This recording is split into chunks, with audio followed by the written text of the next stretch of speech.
to be able to speak to you. I want you to know every one of you are a blessing. And I think every one of us know, as parents, you made it. Amen? Amen. Amen. Well, you know, each one of you are in a time of transition. You are transitioning into something new. Maybe your high school years are ending, maybe you're staying in town, maybe you're going away, maybe you're going off to college, maybe you're going into the armed forces. I don't know what you're doing, but you're in a time of transition. And as you're in this time of transition, what my hope for you would be is that you understand that every person in here tonight that has come to support you is also in a time of transition. See, because the grandparents that you used to go see all the time, anytime you wanted to, you could stop by Grandma's house and Grandma had a sandwich for you. She had anything and everything ready for you. You may not be there anymore as readily as you were before. Grandma is going to be struggling as much as you are. Your parents are in a time of transition because it's a time for them where they've raised their baby girl and baby boy all these years. And for the sake that you're leaving, that this season of your life has come to a close, I want to remind you that this season of life has come to a close for your parents in one segment of your life. Remember, your parents are in a time of transition. You know who else is in a time of transition? Brian and Christina Jones. Because for those of you, can someone say handball? Can someone say handball? Handball, right, guys? All of you that come home to the house playing handball, that has been a memorable thing for our family, right? Guess what? No more handball. So this is my official announcement before you go off to college, before you go anywhere. I'm inviting you all over to play handball one more time. Can we do that? Can we do that? All right, that's a promise? We're going to do that? Very good. Well, you know, after you transition from this, let me tell you something. As you start your adulthood, as you start your life, whatever it's going to look like, there's three things you're going to be seeking after. And it's the same three things that all people ever seek after in life. And it's called peace, prosperity, and purpose. How do I know that? Because since the beginning of time, humanity seeks after the same thing. Peace, prosperity, and purpose. Here's what my hope is for each one of you. That as you define the word prosperity, that you don't relegate the word prosperity to a dollar. Don't let the lie of the world or the lie of America tell you that prosperity means how many boats you have, how many cars you have, whether or not you have a large house, whether or not you have a second home, how many vacations you take. Don't let prosperity be that in your soul that it has to do with a dollar bill. The greatest prosperity you can hold is right here. The peace of mind, the peace of heart, and the peace within your spirit. That is the greatest place of prosperity. One of the greatest challenges that I see in my life when I deal with people, I get an opportunity to minister to a lot of people. And there's a lot of hurting people in the world. Individuals that never, ever in their life figure out their purpose. And not only figure out their purpose, but walk in their purpose. Many of you heard me at MLK this year, right? You heard me testify to you that I didn't learn about the public speaker until I turned 40 years of age, right? See, many of you have been through life, you've grown up, and you've thought to yourself, man, there's nothing in me. I want you to know something here tonight. That what God has instilled inside of you, He's not going to give you any more. See, we think that God wants it. We pray and say, Lord, give me more, give me more, give me more. He's not going to give you any more. See, what God does is He deposits you in the planet with everything He's going to give you. But life is about you having the revelation to live out what's inside of you. I want you to know that I see the character of God in everything that I do. I love Jesus. Jesus is my best friend. Anybody that knows me, you'll probably say, Brian, he's always always talking about God. You get it, right? Am I right, Noah? You come over to my house and I start talking about the Lord, right? Because I love Him passionately. I have a personal relationship with Him. And the last 4 years, my burning desire for each one of you is that you would enter into that relationship with Him also, that understand that God's not in some far off universe somewhere, that He's right here next to you tonight, and He can walk through life with you if you choose to hold His hand and allow Him to do that very thing. But I look at God and the character of God. I see His character everywhere. And I see that God has instilled in everything in creation. He has deposited in creation success. Have you ever seen a fish put in water that can't swim? I haven't. Have you ever seen a bird that is not able to fly? Some of them not, but for the most part. Right? God has instilled inside of a bird the ability to fly. And you know, God has also put inside of the seed the ability to grow. But a seed only grows through pressure. I think about a farmer. My mother-in-law, she loves to farm. She's up a master garden. She's always talking about farming. She's always talking about planting. And I think about seeds all the time. Because I see every one of you as a seed. A seed that God has deposited on earth, and He wants something of you that nobody else on this planet can fulfill the work that God has for you. You can't fulfill my work. I can't fulfill yours. But as a farmer tills the ground and begins to plant a seed in the soil, the farmer covers the soil. And as that farmer covers the soil begins to compact around that seed. Because in that moment, what that seed is experiencing, it's experiencing pressure. And as the farmer comes behind that seed and begins to water it, you know what happens? The dirt compacts around the seed and creates more pressure. Each day, the farmer comes and waters the soil. The soil compacts, and there's more pressure. What I want you to know tonight, that life is about pressure. Because without pressure, there's no growth. So can I take you on a journey here real quick? Just us? We'll pretend like your parents aren't here tonight, right? We'll pretend like grandma, grandpa, and uncles aren't here tonight, right? Let me share with you, at the time of conception, when two people come together sexually, science tells us that 300 million spermicide are released into a woman.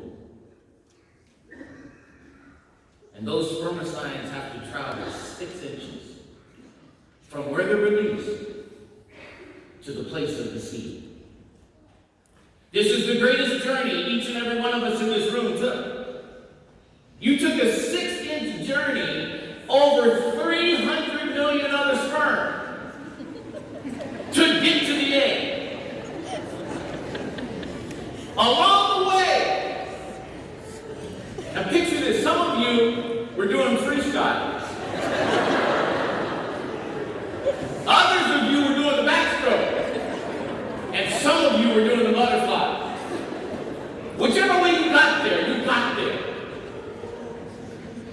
But you traveled 6 inches through the cervical passage, all the way to the uterus to reach the egg. You beat out 299,999 other individuals. But see, I told you life's about pressure, right? Just because you made it to the egg and made it to the finish line doesn't mean that you won. Because that very sperm has to pressure through that egg before it ever starts to fertilize. What's my point to you tonight? Life is about pressure. And no sooner than that egg is fertilized, you think that you would have time to relax, but you don't. Because at that point, fertilized, it begins to grow. And as it begins to grow, some 6-8 weeks later, when your mother finds out that something inside of her is moving, and she doesn't understand, but she realizes that she's late, she goes and does what? She finds a pregnancy test. And she finds out that she's pregnant. Your mother and your father come together, and they're joyful because they're going to have their little baby boy or baby girl. 3 months down the road, your mother feels gas pains, which she thinks is gas, but it's the reality is each one of you were growing inside of the belly. And even though the husband can't see it at that time, he can't feel anything at that time, somewhere around 4 to 4.5 months, Mom starts to get a poochy little belly. Because what's happening is inside that womb, you're experiencing growth.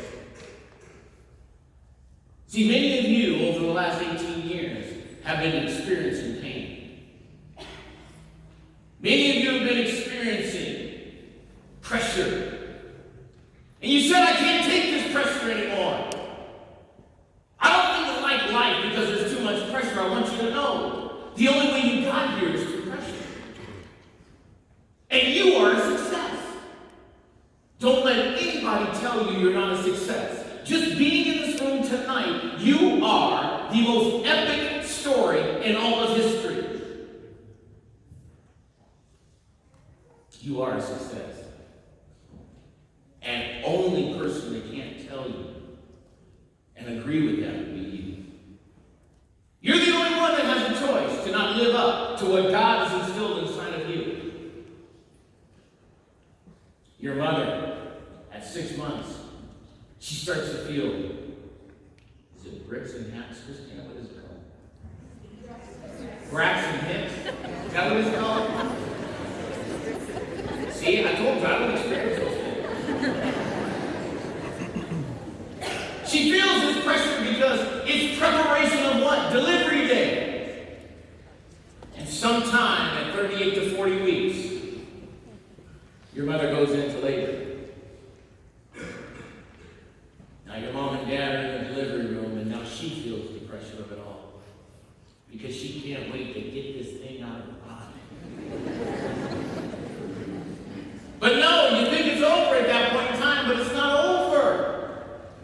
Because no sooner than the parents relax, now they have to tend to every need of this baby. They have a responsibility to feed this baby. They have a responsibility to care for this baby. They have a responsibility to plan for your future, for your college, to shelter you every day of your life. I want you to know something. In this moment in time, your parents are looking up every book and suggesting that they can of how to tend to your needs. I want you to know tonight that your parents are in transition. Because this baby that they took care of and watched you grow to maturity, remember that which was in her belly. You couldn't see the maturity, but now we see you because you are living.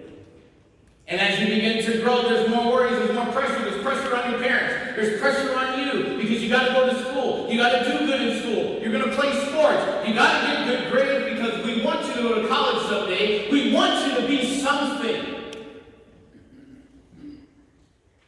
There's pressure. Life is about pressure. But without that pressure, there's no growth.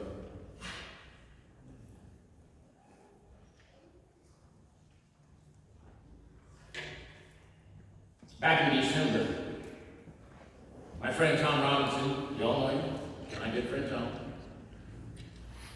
Tom likes gadgets, and he introduced me to Sonos speakers.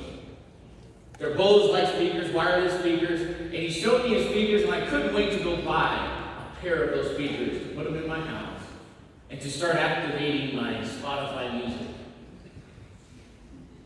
And I ordered these speakers. I actually didn't order them. I went to Costco and I got these speakers, but as soon as I got home, I had this beautiful box that I just couldn't wait to get into. You guys like gifts? You like things that you buy for yourself? Couldn't wait to get into it.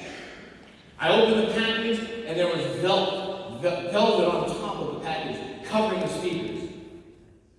And when I opened the package, this was the first thing that I saw. And I opened this and realized, just like any other product, that it was the manual. And the manual says, important product information. I got to thinking how nice it would be that if each one of you children came with a manual. Your parents know that no two of you are alike. Because God didn't build any two of you alike. That wasn't His plan. His plan was to deposit everything in you that He knew that only you could fulfill in this life. But isn't it interesting about a manual that every company provides a manual?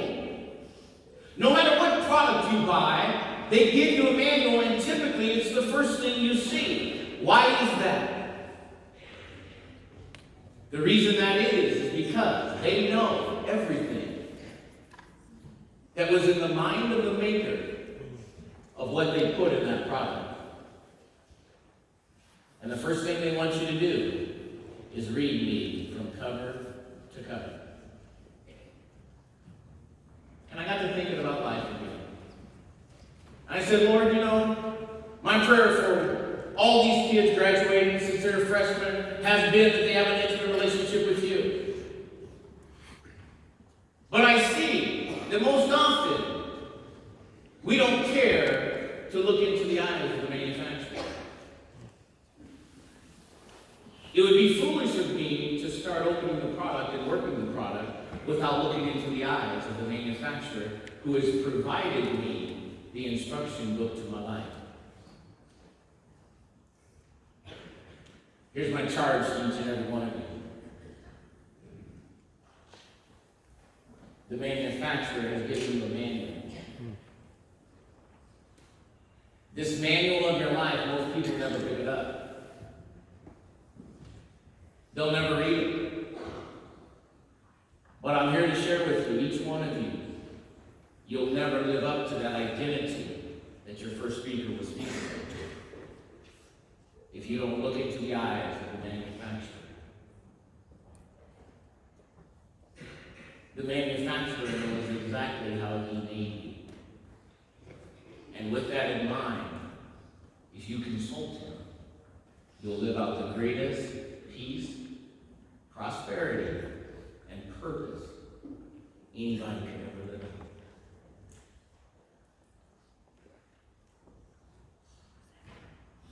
One of my favorite proverbs is in Proverbs 6. And it's a proverb that says, remember the ant. See, the proverb says, remember the ant, you sluggard. See, consider her ways and be wise, because she has no captain or overseer. And the proverb is comparing those that do nothing in life as opposed to those that do. And if you picture an ant is never picking up much at any one time. But an ant never stops moving. It takes one grain and moves it to a location. It takes another grain and moves it to another location, and it is working at all times. The way I've raised my children is I've said to them, never stop moving.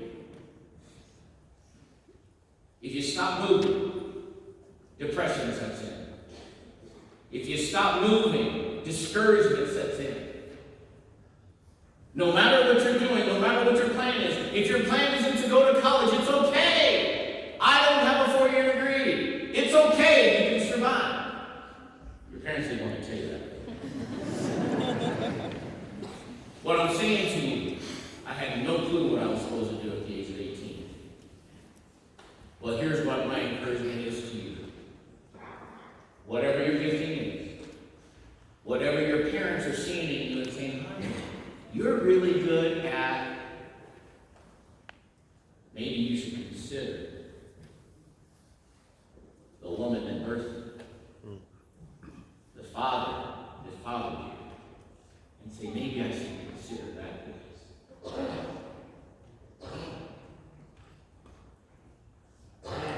West Valley High School class of 2019. Here's what I can tell you. I love you. I love you deeply. And I want you to remember two things.